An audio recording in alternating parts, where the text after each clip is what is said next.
The first time it happened, my chest tightened so suddenly I had to grip the door handle to stay steady, because no stranger should ever know where your life bends, and yet somehow he did. The sun was still up, spilling pale gold over the street, when my rideshare driver didn't slow down at my house. He kept driving, calm and steady, and said that this wasn't where I needed to get off tonight. Before the story goes any further, pause for a moment. If you believe kindness has a way of circling back, if you believe people deserve second chances even when life hardens them, please like this video, comment, share it with someone who needs hope, and subscribe to the channel Dreams Journal. It truly helps keep stories like this alive. My name is Illara Finch, and for almost 6 months I ended my workdays the same way. I worked long hours at a small outpatient clinic, filing records and cleaning rooms after patients left, the kind of job that paid just enough to keep the lights on but never enough to let you breathe. Every evening, while the daylight still clung to the sky, I ordered a rideshare home because my car had died a quiet, humiliating death the previous winter. And every evening, I carried with me a small cup of coffee, still warm, still fragrant, balanced carefully in my hand. It started by accident.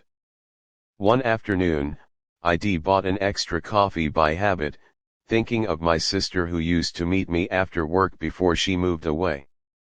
When the driver arrived, a man named Rowan Hale with tired eyes and a neatly pressed shirt, I offered it without thinking. He accepted it with a nod that felt heavier than gratitude, like relief he didn't expect to feel. The next day, I brought another. And the day after that.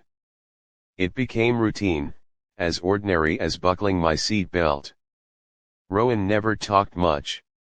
His hair was always neatly combed, his car spotless, his posture rigid, as if messiness were a luxury he could not afford.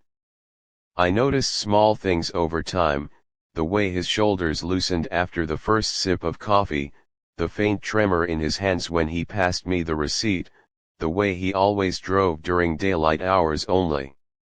He never picked me up at night, no matter how late I requested. Something about that silence made me careful with him, as if he were made of thin glass. My own life felt just as fragile. My mother's medical bill sat unopened on my kitchen table, a silent accusation. I had dreams once, bright and ambitious, but they had dulled into something practical and gray. Kindness, I realized, was one of the few things I could still afford. So I kept bringing the coffee. Weeks passed, then months. We shared nothing but a route and a routine, yet the car felt like a small island where the world slowed down. I learned the rhythm of his driving, the way he avoided certain streets, the way he always glanced at the clock at the same intersection. I never asked why. Some truths feel sacred when left untouched. Then came the evening that changed everything. The sky was still blue, the sun hovering low, when Rowan picked me up like always. I handed him the coffee, and he held it longer than usual, staring into the lid as if gathering courage. As we approached my street, he didn't turn. My heart began to race, fear rising before logic could catch it. But his driving remained smooth, controlled. He explained, calmly, that stopping there wouldn't be good for me today, that I needed a few more minutes. I didn't protest. Something in his voice carried a weight that felt familiar, like the sound of someone trying very hard not to break. He drove a short loop through a nearby park, sunlight filtering through trees, children laughing in the distance. Then he parked and finally told me the truth without dramatics or excuses. Years ago, he had lived on my street. Not in a house, but in his car, after a chain of losses that started with a factory closure and ended with a divorce and a drinking problem he barely survived. That house of mine, he said, was where a woman once brought him coffee every afternoon while he sat on the curb pretending he was fine. She never asked questions either. She simply cared. That woman, I realized with a hollow ache, had been my mother. Rowan explained that he had driven past my address for months without realizing why it unsettled him, until the first day I handed him the coffee. That small kindness had dragged him back to a time when he was at his lowest, and also to the moment he decided not to give up. He said that every cup I gave him felt like repayment of a debt he could never fully return. By the time he finally stopped in front of my house, the sun had dipped lower, casting long shadows across the pavement. I stepped out of the car with tears I hadn't planned on shedding, my world suddenly stitched together by threads I never knew existed. We never spoke of it again after that day. He continued driving.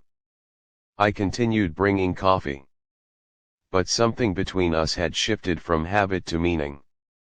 Life didn't magically fix itself. My mother's bills didn't disappear. My job didn't transform into a dream career.